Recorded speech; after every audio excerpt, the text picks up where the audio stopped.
Bonjour, la base Fekodi International, la capitale de Kinshasa, Titi Jolie, et c'est une fois de plus, les lots aux allus. Mercredi, nous sommes en moins de 24 heures.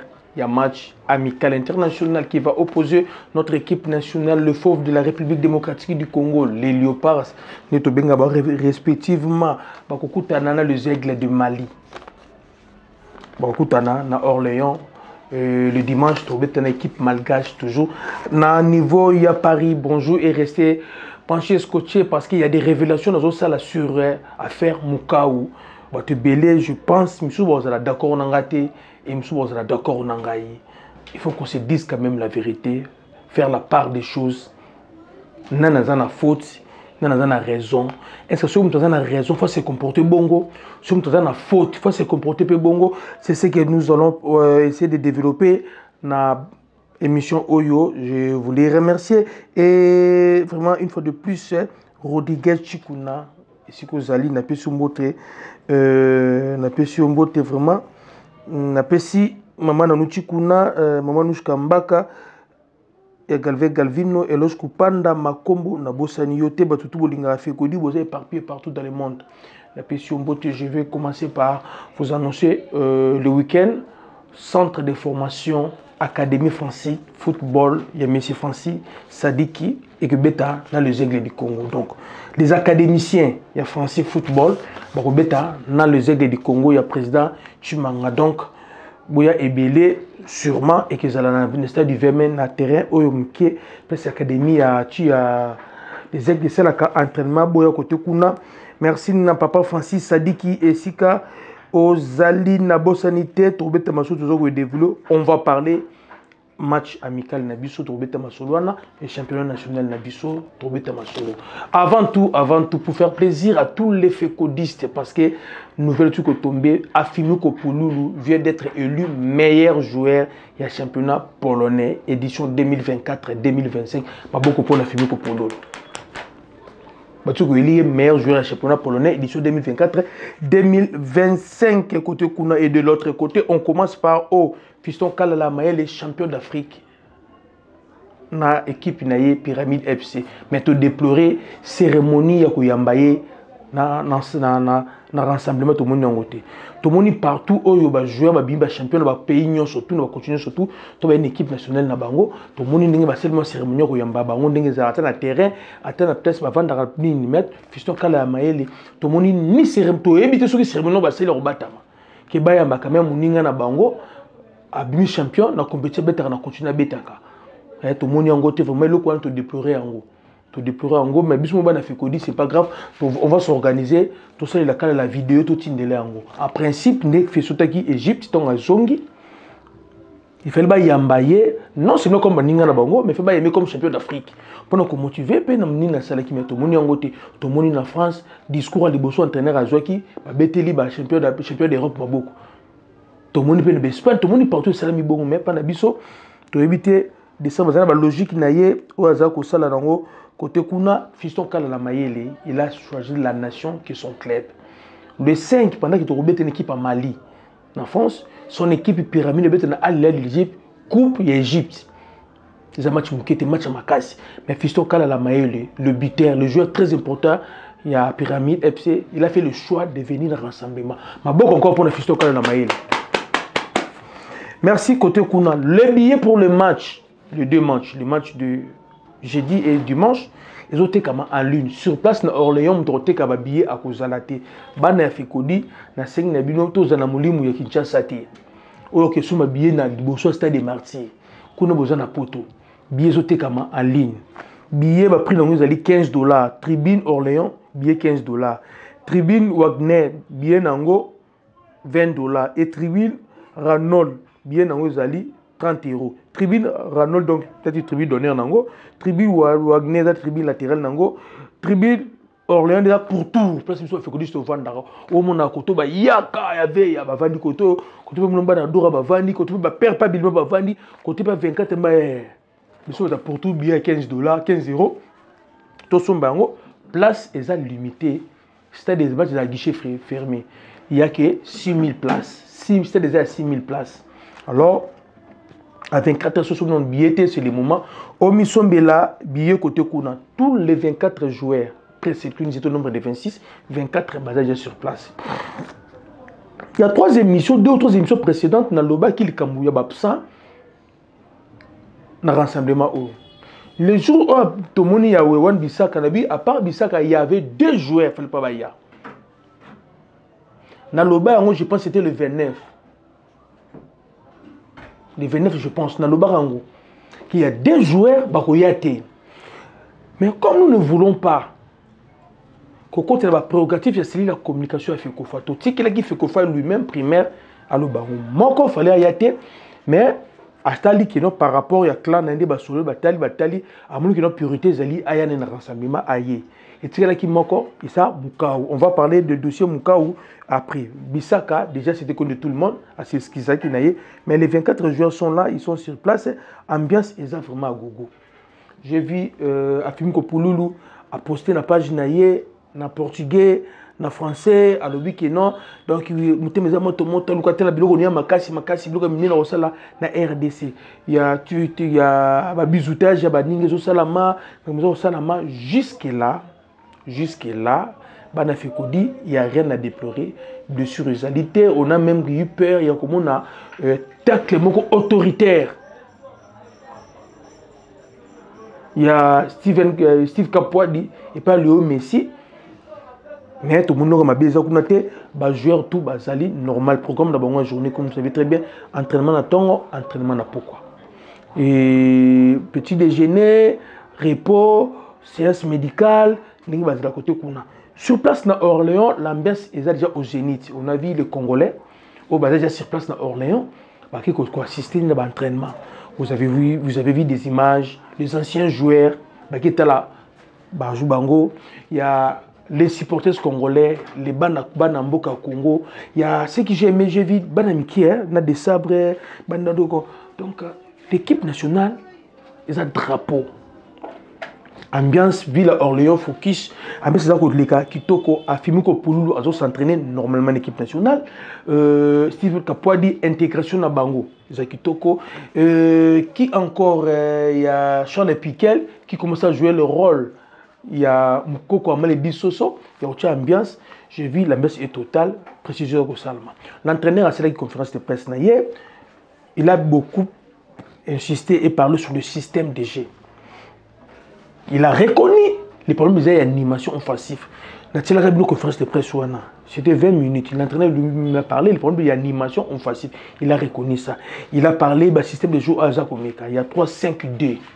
Amérique qui il y a 4-3-3. Autobédé contre Soudan, il a parlé, il est là. Ce qu'il sait, niveau défensivement, c'est quand il bloque, il milieu du terrain, défensivement, c'est bon. Et maintenant, il faut travailler la ligne d'attaque. L'entraîneur a reconnu, on a des joueurs, il y a un grand talent dans la ligne d'attaque. Il faut travailler l'animation offensive. Il a donné ses ambitions. Les ambitions, c'est gagner Coupe d'Afrique et Kozonga Coupe du Monde. C'est ça aussi les ambitions. Il y a Fikodi. Il y a Bissou Batafikodiste. Parce que quand on gagne Coupe d'Afrique, il y a un événement pour la Bissou pour Kendara Kendaka. Mais quand on gagne Coupe d'Afrique, ça devient un événement. Quand on gagne mondial, ça devient un événement pour nous. Et l'entraîneur a dit, objectif personnel au Yaye, non seulement à signer la RDC, mais personnel au Yaye, non, tu gagnes Coupe d'Afrique. Peut-être journée mondiale. Et maintenant, est-ce qu'il a les moyens? Est-ce que le gouvernement congolais, la fédération, va tirer les moyens tout à sa disposition? Jusque-là, l'entraîneur a s'inquiété. Raison pour laquelle, il a toujours effectif naïe. Effectif, il a toujours effectif naïe. Il a parlé le dossier de Wan Bissaka. Vous avez vu, Bissaka Ndenge pour des raisons médicales, moi, c'est naïe. C'était déjà signalé. Il n'y avait pas un débat. Il a également invoqué le dossier de Willy Kambwala, qui va certainement être avec nous. Dans le rassemblement Ezakoya, Willy Kambwala lui-même avait déjà donné les temps. Et on a fait RDC publié vidéo. L'entraîneur a balayé beaucoup de choses sur l'équipe nationale. Et également, l'entraîneur a parlé le problème. Il y a performance à joueur en équipe nationale. Meilleur critère et liboso pour recruter jouer une équipe nationale, c'est la performance au niveau du club. Après, Oye battu en concurrence une équipe nationale. Oza la meilleure qui va au Kouchouana. C'est ce que l'entraîneur a dit. Parce que je dis ça, parce qu'il y a dossier Mukau. Ngalael Mukau, qui est biso nyonso tout au sepelaki, to lingié, une équipe nationale. Après match à Soudan, Mukau a zongaki a longoli ba drapeau ba photo tout ya léopard Instagram nae. Et après papa nae ba bi que non te soit achirvage, après ça ki ba raison ba ko afficher ou a poussaki. Mais en réalité, l'enfant était frustré. Moi, je ne veux pas être le juge ou l'avocat Yamoto. Mais moi, je donne seulement les faits. Et c'est à chaque fait qu'on dit dans la démission, Oyo, à me conclure. Qu'est-ce que j'ai dit? Qu'est-ce que je voulais dire? Mukau, après que l'on a banni, on a rassemblement Yango.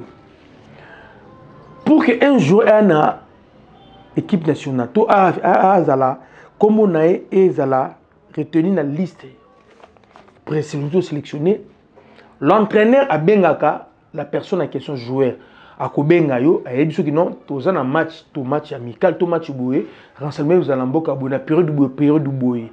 Tu seras disponible. On demande les joueurs. Tu dis non, coach, moi problème moi, tout le genou, non l'élévation niveau club na koroyate, ma déclaration. Mais l'entraîneur soit solo, soit aussi à vie na yo. L'entraîneur soit tchekombo na yo na liste. Après, tu comme nous la liste, bah publiera la liste. Et la liste, lorsqu'elle sera publiée, une semaine avant, peut-être 2 semaines avant, fédération, bah ça la lettre. Fédération a reçu une lettre 1-2 semaines avant, bah tin de la club. Et le jour passera, notifier la club n'est que non, équipe nationale na yo, bah bengi yo, bah ça na posana yo. Le cas ya Mukau. Mukau a été contacté par l'entraîneur avant publication à liste. On a contacté Mukau. Ça a été un document tout normal.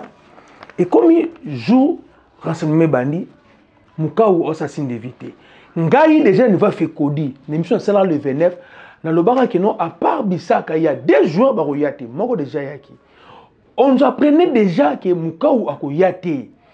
Mais comme ce n'était pas à nous, tout le bango, toute notre fédération, moi le bango. Et ça dit que Mukau a zoyate. Pendant que Wissa n'a nous coûte commune allié à rassemblement de Wissa. Puis quel peine on a quitté, quand la peine on a comité, bout tout le monde lettre bimi, va suspendre, va sanctionner Mukau. Et les cas qui n'engagent. Nous on avait la fuite que Mukau a royate. Pourquoi koyate? Bah nous c'est raison. Mais on nous disait que non, Mukau a koyate. Tu veux quoi apprendre? Donc, tu vas apprendre que non, Mukau a été monié na Espagne. À quelle vacances en Espagne?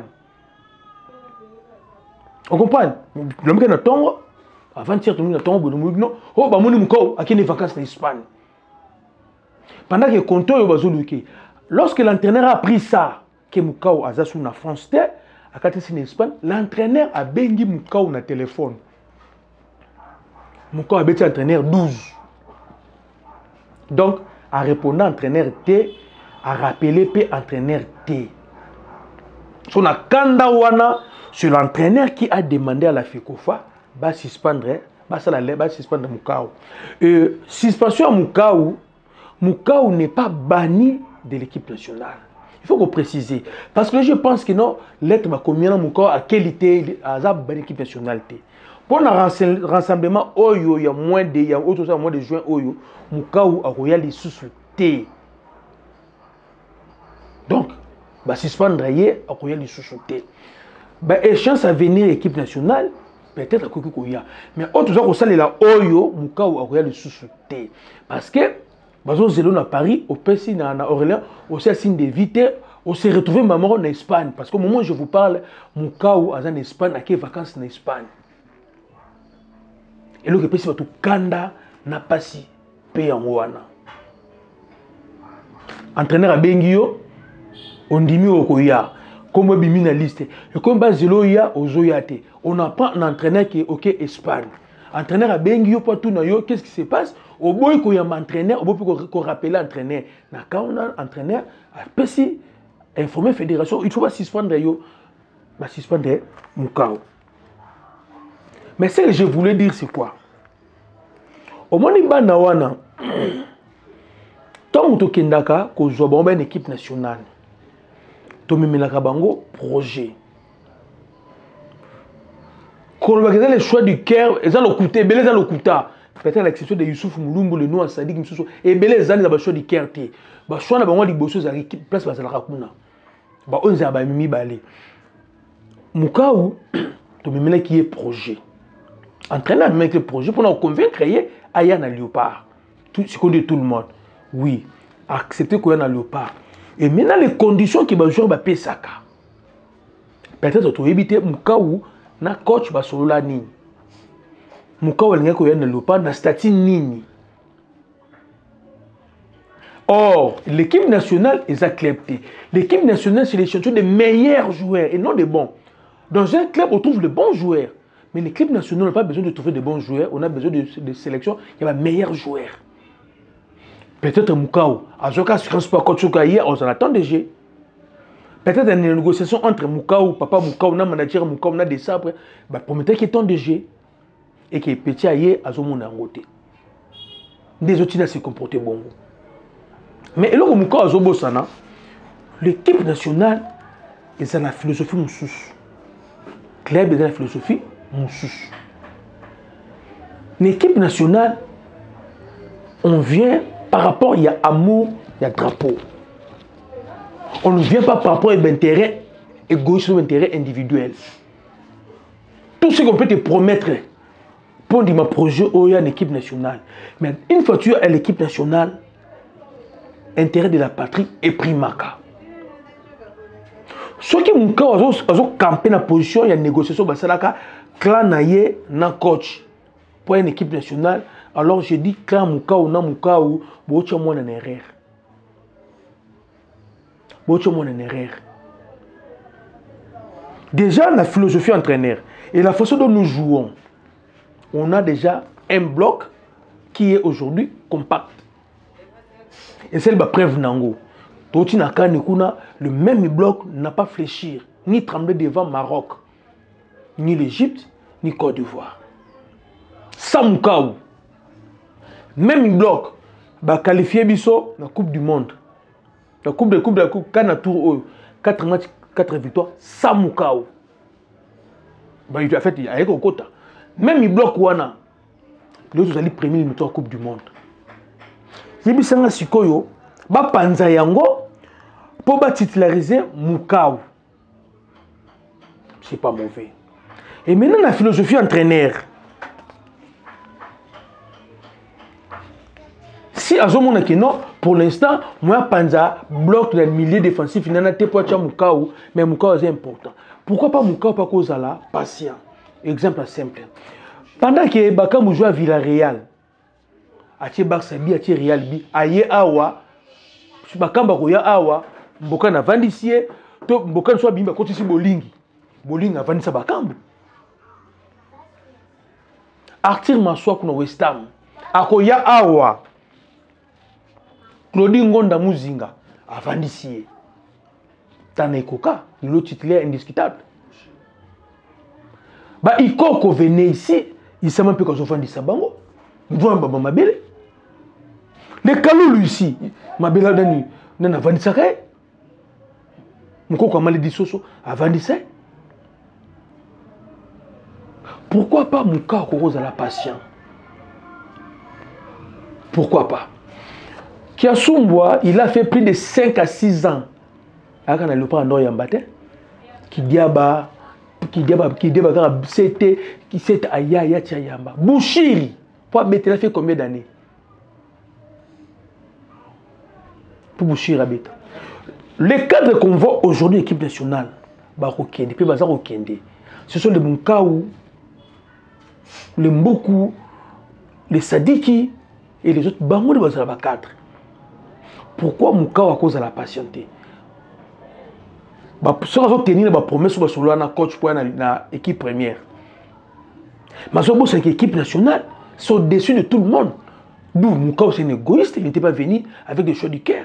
Et pourtant, qui est total dans la vidéo, nous a donné l'impression que c'est quelqu'un qui aime le Congo. Et on avait l'espoir d'abandonner l'avenir de notre équipe nationale entre les mains de Moukaou, le Noah Sadiki, le Nathaniel Mboko. Est-ce qu'aujourd'hui, un Congolais a accepté Moukaou dans le comportement de ça, comme un capitaine à Léopard un jour? Faute. Il y a Kassi, ils ont un clan Yamukao. Je parle pas de Stéphane Moukaou. Je parle de clan Yamukao. Ça veut dire papa Yamukao, manager Yamukao, Batu Oyo, participer à ce n'est pas professionnel la carrière Yamukao. Parce qu'un joueur, c'est quelqu'un au basal il a tout. Lui, son problème, c'est entraînement, repos, entraînement, repos, entraînement, repos, entraînement, repos, match. Entraînement, repos, match. Au banque, au Bouéboué, il y a des gens qui réfléchissent à sa place. Lorsque liste est Bimaki, ceux qui voulaient que Moukaou Koyate, pour des raisons X et pour des raisons Y, pourquoi vous soyez entraîné? Pourquoi vous êtes en outil et comme faute grave?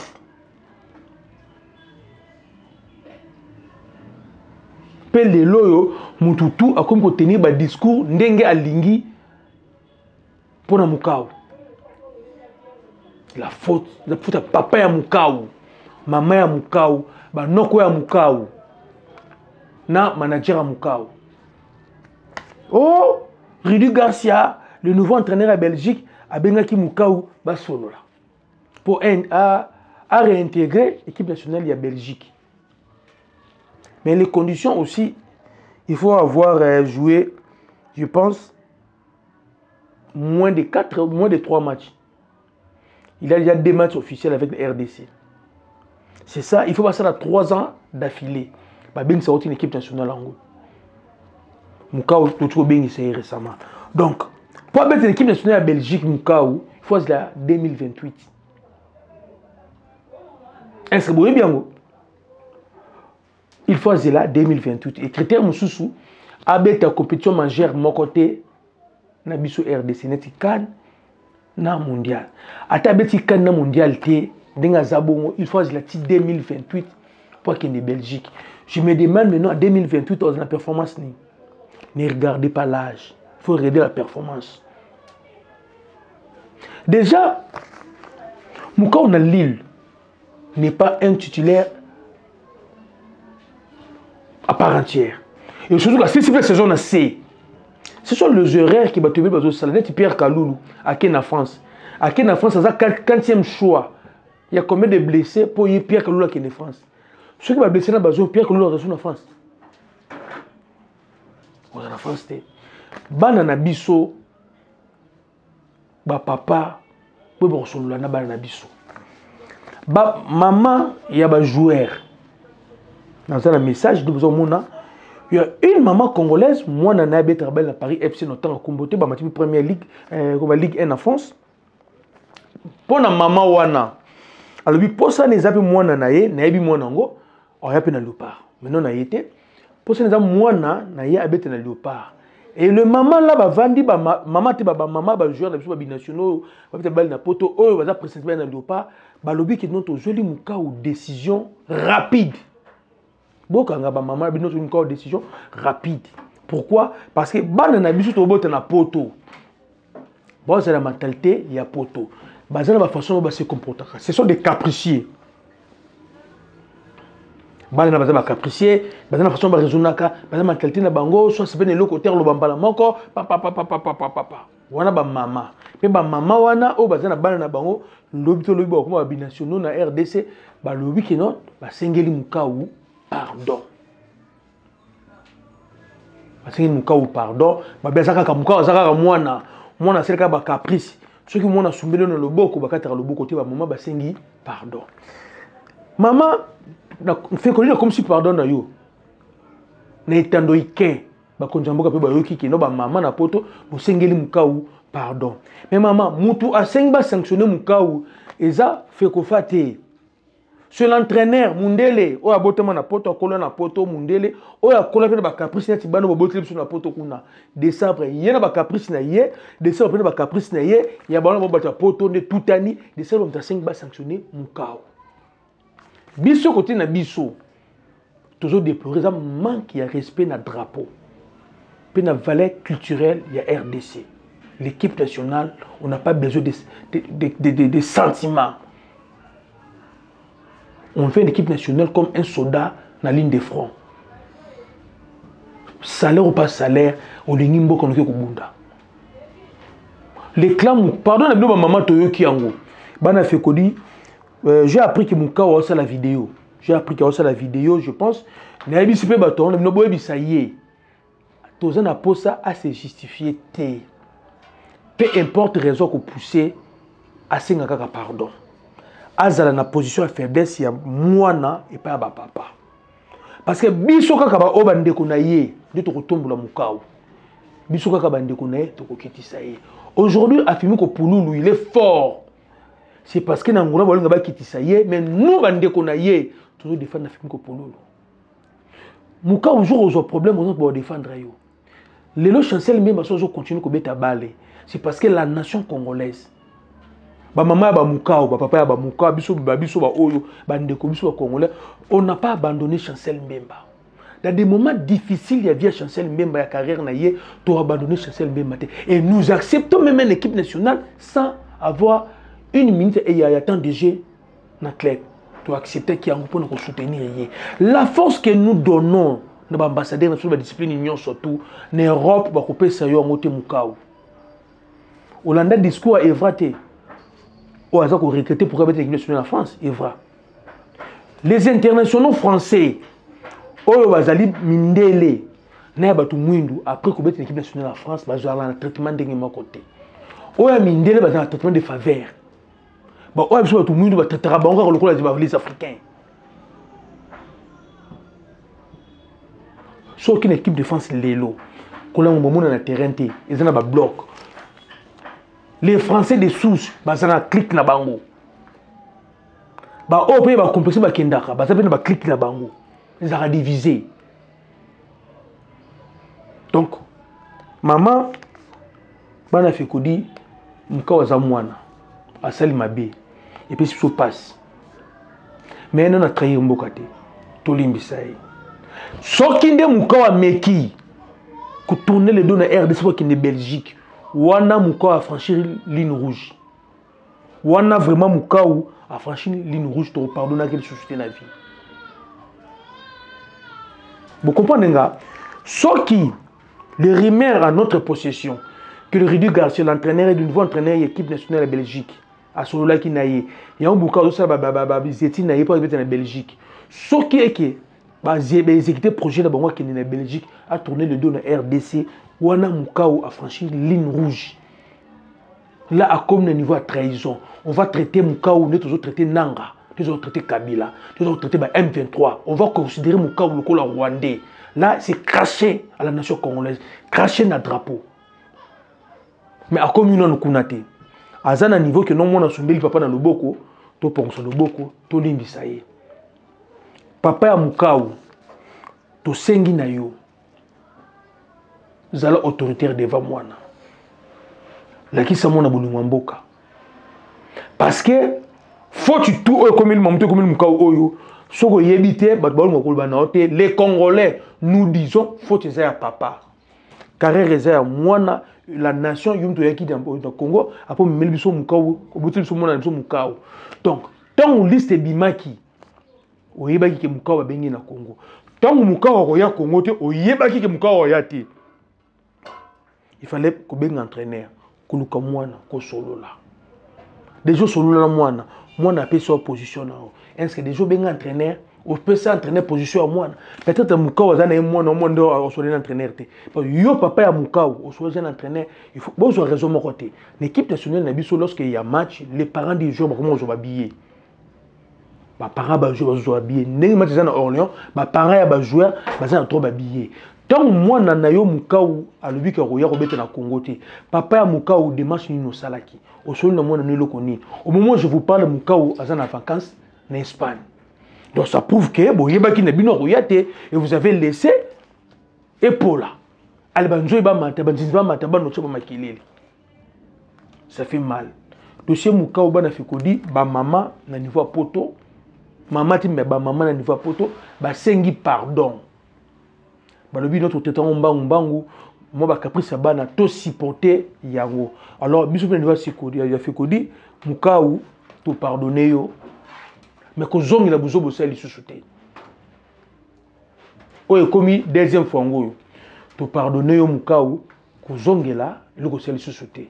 Oza bani l'équipe nationale té mais décision zoma ki mo zo susi mizate moi ko yako intégrer rassemblement na orne zate parce que malama siko za na Espagne.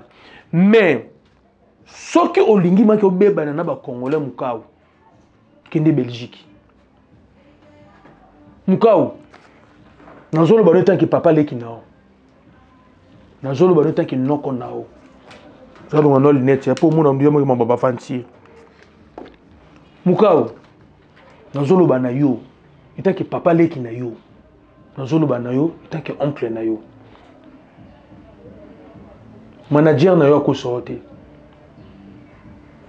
Entourage na ko sortir.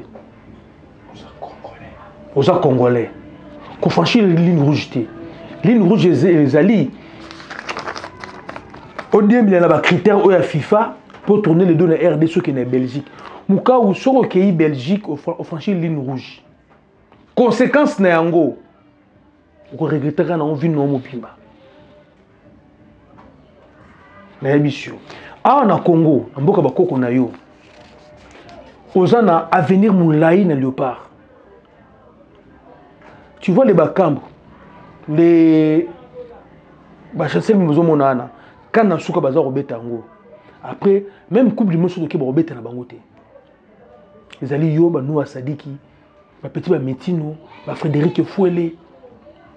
Vous comprenez ba Natel Mbuku, ba binonde. Ba Karidi ngana ba robeta. Alors kozala mutema moto te na mboka na biso. Ba joueur o bazalaka mutema moto ba carrière na bango beba. Mona mboka na RDC. Ba joueur oyo bazala mutema moto ba carrière na bango beba. Muka oyo leki mama na balé te petit. Muka o balé mama la beta. Peut-être na vino tu robeta balé wana te. Je suis basé le nzembo. D'ailleurs tout si saison na C. Saison on a lu aussi on a C. Tout le balance la vérité muka. Ah ouais, étranger azate. Saison on a Lille, cote nous a combien? Si saison. Si saison assez. Biloko ba mama le ba sala. Et meke sanga mama le 10 orino. A sala na balé. Muka yo ba sala le nzembo. N'essaie de match do ba tiro banderole te. Mais mama le mai, et comme mama le Sainte-Thérèse Victoire et comme mama le. Aujourd'hui Kingasani matete mamale o salibwe mamale o tchaloxwe mamale basale matisa théâtre à cause ya biloko oyo ba comportement o mukao nano beti bale roi Youssouf Mouloumou te Youssouf Mouloumou pa yana ba 20 ans na Congo et vous savez il comporte Youssouf Mouloumou so tamla leo na Kinshasa to na Congo obazana ranani Mouloumou c'est un ministre na Congo Youssouf Mouloumou. So ka zo tamlo na Congo wana ebisio na ba roulage so Mouloumou ba okangeta ata kamisa na plaque ba kaka Youssouf Mouloumou te. Roger Itoto ozalaka na ye. Tu penses que Roger Itoto bi ngakuta kutana Roger Itoto na ni bazalaka 2. Na papi Lokombe. Na entra beté Petro Congo. À se camouflaka. Mais tant que son Roger Itoto, les gens ont vu que c'est Roger Itoto. Roger Itoto il y a des gens qui ont été dans la nation Oyo. Oyo, you know, beti bali wanate. Ozo mona mukie. Ba okitaka chimimi orange. Toujours ba Richard Mapuata. Vous comprenez? Djogo Mukau. Nazolo ba na yo etant que papa leki na yo, nazolo ba no etant que noko na yo. Komeka ko franchir ligne rouge té. Ko franchir rouge ça veut dire que non, on peut servir au Congo, on profiter de critères ya FIFA pour kende Belgique. Conséquence na yango, bato bazo tinda yo. Ba kokate. Au moins même Lille wana aussi sa saison té. Parce que les Congolais ont besoin de Lille. Pression va retirer. Non, pas de pression qui nous quitter. Pression va retirer au niveau de Lille. On a qui ma Lille. On a besoin de personne qui est bête à balle. Vous comprenez? okozanga na sengi na yo zwa temps ko réfléchir et zwa temps même Instagram na nini na ono ya kosenga pardon ko sabi sur réseau kokosa to kondima mais soki bazo mema yo au franchir ligne rouge ah itali yo abonda salaire abonda tender ba kongo ba nini dodo ko biso tozana biso wana on évolue on peut pas s'interniser na mama mukau mais ba maman na niveau ya Belgique na France ba sengeli na niveau ya poto ba sengeli mukau pardon ba mama tondimi yango mukau to limbisi yo oza mwana mais ko journée soubere o sala anate batu o balinga ba memo na Belgique batu o balinga ba memo na Belgique ba ocho erreur on comprend ba ocho erreur mitali bango l'ina foot championnat Ligue 1 ils ont continué mbutu avec les babetana du popolelo match kitoko c'est aujourd'hui qu'ils ont décidé de venir avec les tout à la Coupe d'Afrique au Kennedy pour donc il faut gagner le popo mais je sais pas gagner ni DCMP habitana Maniema Union Lelo et je voulais aussi souligner ici le président de Maniema Union général Ami Tango Fort Akimi Nombonga Basudate à Kipiko région de Kabila Tango Fort azana Kinshasa to zani le stade du 20 mai TP Mazemba Zobeta na sanga balende lelo bonne chose na bango na côté ba divertir na biso na niveau ya Mali il y aura aussi des absents na Mali on signale 4 absences na niveau à Mali bon ya té mais ba pesa ba raison bango ndenge bisaka pesa ba raison bango bonne chance na bango côté kuna tozali tout congolais tout fait condition na niveau espace Schengen moment événement qui sont ba billet je pense ba billet tikali 1000 wala na biso na ba malien tikali 1000 5 dans moins de 1000 billets billet pour tout pas la tout yemba ils a 15 €. Billet à tribune Wagner tribune latérale ils a 20 €. Tribune d'honneur à nous ils a 30 €. Donc bah tout à fait dit demain vous aurez les images en direct il y a Orléans il y a match wana quand tout ça là avant match les à côté pendant le match et après match. Et après 3 jours, tout ça, l'analyse, toute l'équipe nationale, l'entraîneur a eu une animation offensive. Et je pense que cette fois-ci, il va travailler sur ça. Et je vous signale aussi l'équipe malgache, c'est à niveau France déjà, bah, c'est préparé. Bah, j'ai beaucoup de dimanche. Dans le même stade, bonne chance à Banto Afikodi, nous tous sommes ici. Na Ebisibino, Mingor Lobezate, Tolimbisa, Djogo Mukau. Mais affranchi ligne rouge. Comité de freinage, vous avez une réunion. Ba maman ba sengeli moi na pardon. Tolim sa Djogo Mukau. Merci. Bye David.